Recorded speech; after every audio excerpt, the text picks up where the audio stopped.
नमस्कार, आप देख रहे हैं नेक्स्ट 9 न्यूज। इन दिनों साल 2024 के लोकसभा चुनाव को लेकर के तमाम राजनीतिक पार्टियां अपना दम दिखाने के लिए पूरी तरीके से तैयार हैं, तो वहीं उत्तर प्रदेश की तस्वीर कुछ और ही बयां कर रही है।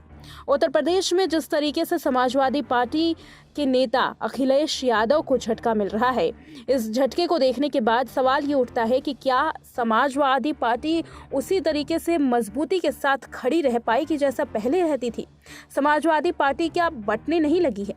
सवाल तो ये भी खड़े हो रहे हैं कि आजम खान का मामला आखिर किस ओर जाकर के खत्म होगा। आजम खान इन दिनों सजा काट रहे हैं और आजम खान के ऊपर अब जल्द ही फैसला भी आ सकता है।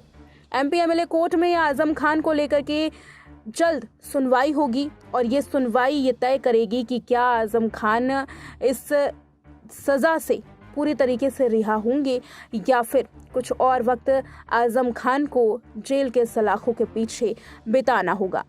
फर्जी जन्म प्रमाण पत्र को लेकर के क्या फैसला आता है आजम खान पर, यह देखना काफी दिलचस्प होगा। लेकिन इसी बीच में डिंपल यादव की चर्चा भी काफी की जा रही है, जो कि उत्तर प्रदेश में और खासकर समाजवादी पार्टी में एक अहम किरदार अदा कर सकती हैं। दरअसल समाजवादी पार्टी के नेता और सांसद डिंपल यादव ने जिस तरीके से केंद्र सरकार से लेकर के राज्य सरकार को निशाने पर लिया, अब समाजवादी पार्टी में डिंपल यादव को एक उभरे हुए चेहरे के रूप में, एक मजबूत चेहरे के रूप में देखा जा रहा है।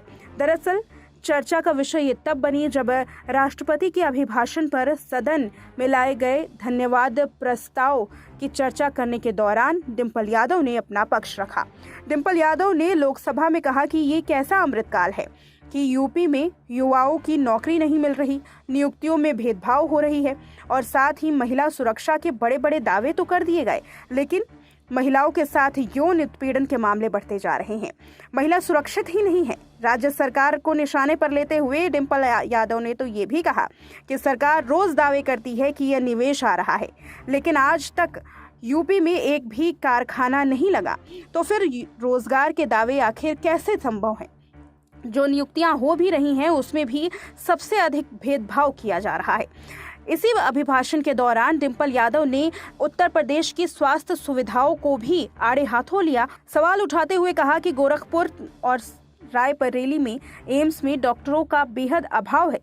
सांसद ने यह भी कहा कि एसटी और एससी तथा पिछड़े वर्ग के कल्याण के लिए जातिगत जनगणना की बात होनी चाहिए, लेकिन ये तमाम चीजें तो हो ही नहीं रही। साथ ही डिंपल यादव यही नहीं रुकती। डिंपल यादव ने तो केंद्र सरकार को भी आड़े हाथों ले लिया। केंद्र सरकार पर निशाना साधते हुए डिंपल यादव कहती हैं कि एक दशक होने जा रहा है जब भारत की जनता ने एक विश्वास के साथ एक स्थिर सरकार को 2 बार चुना था, सदन में भेजा था। साल 2014 में जब सरकार को चुन करके जनता लेकर के आई थी तो बड़े बड़े दावे किए गए थे। देश के किसानों से दावे किए गए थे कि साल 2022 में जो आय है वो दुगनी कर दी जाएगी, लेकिन किसानों की आस धरी की धरी रह गई और आज किसान निराश हैं।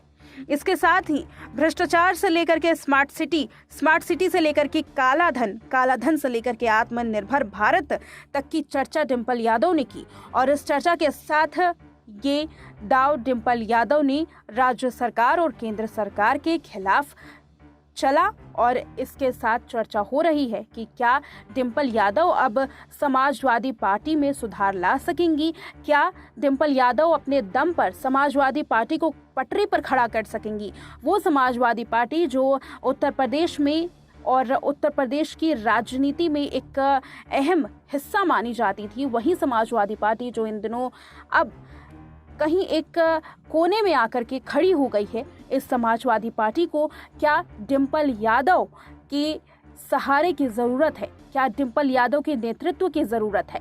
क्या अखिलेश यादव नहीं बल्कि डिंपल यादव अब उत्तर प्रदेश और योगी आदित्यनाथ के खिलाफ एक बड़ा चेहरा बन सकेंगी?